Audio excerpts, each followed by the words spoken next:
Bacaan pada hari ini diambil dari Amos pasal 3 ayat yang pertama hingga yang ke-12. Amos pasal 3 ayat yang pertama hingga yang ke-12 berbunyi demikian.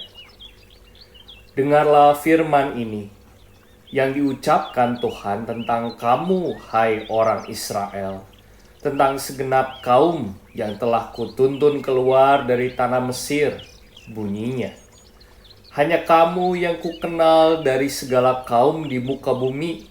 Sebab itu aku akan menghukum kamu karena segala kesalahan. Berjalankah dua orang bersama-sama jika mereka belum berjanji? Mengaumkah seekor singa di hutan apabila tidak mendapat mangsa? Bersuarakah singa muda dari sarangnya jika belum menangkap apa-apa? Jatuhkah seekor burung ke dalam perangkap di tanah apabila tidak ada jerat terhadapnya? Membingkaskah perangkap dari tanah jika tidak ditangkapnya sesuatu? Adakah sangkakala ditiup di suatu kota dan orang-orang tidak gemetar? Adakah terjadi malapetaka di suatu kota dan Tuhan tidak melakukannya?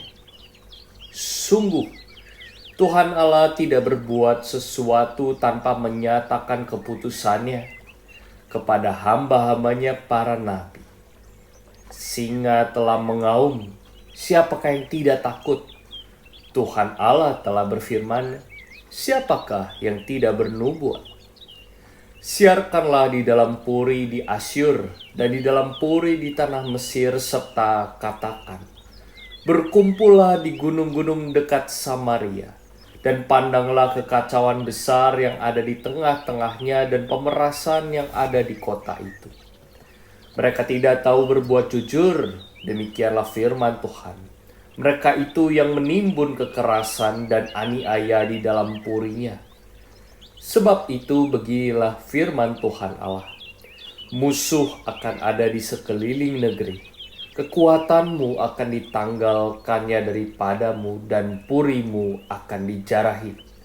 Beginilah firman Tuhan, seperti seorang gembala melepaskan dari mulut singa 2 tulang betis atau potongan telinga.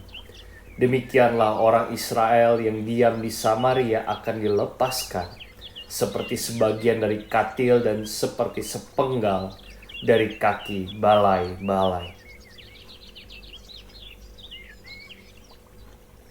Mari kita bersatu di dalam doa. Bapa yang penuh kasih, kami sadar bahwa apabila kami melakukan banyak kesalahan di dalam hidup kami, maka pantaslah kami juga sebagai manusia mendapat hukuman. Oleh karena itu ya Bapa, sadarkanlah kami ketika hukuman teguran tersebut datang kepada kami, sehingga kami sungguh-sungguh sadar dari kesalahan kami, dan dengan demikian tidak mengulangi kesalahan yang sama di dalam hidup kami.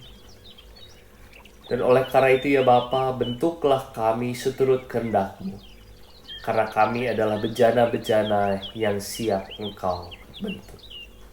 Kami serahkan segenap hidup kami hanya ke dalam kuasa tangan-Mu saja. Demi Yesus Kristus, Tuhan dan Juru Selamat kami hidup, kami berdoa. Amin.